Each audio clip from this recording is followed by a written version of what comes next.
Hi, my name is Colin Sikafus, and I will be submitting my answers for the Professional Disposition Survey and video.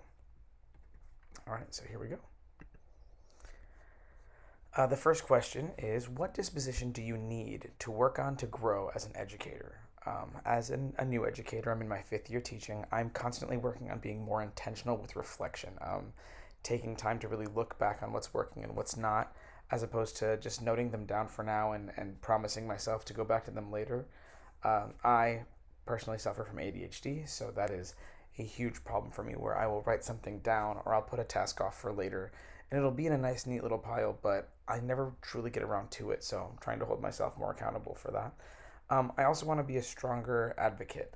I worked as a one on one aide for special needs students for a number of years, and I remember at every meeting how good it felt to be a strong advocate for such an important individual.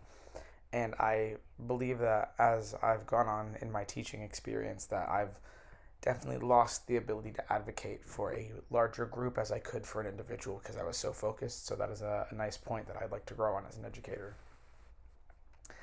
The second question is, what does a professional educator look like and how do they behave? Um, to me, I believe a professional educator will follow whatever guidelines their district sets forward for them as for their appearance, what they wear to work, and how they present themselves in front of their class. I truly believe your appearance should be an appropriate representation of how you think an individual should behave when showing up to work, whatever work that may be. I also believe that a teacher should behave with integrity and fairness and dedication. Um, I think a something I've learned in my years of education is seeking to understand first before uh, being understood. And although that works in professional relationships, it also works when it comes to handling uh, and dealing with problems that may come up in class.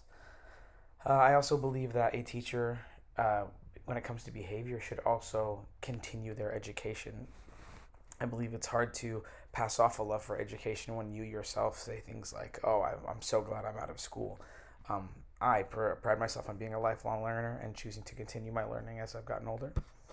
And our third question is, what standards guide their thinking and actions? I think professional educators are guided by a mix of things, but especially professional dispositions, things like honesty and compassion and dedication, with core values like respect and integrity, choosing to lead with a love for education.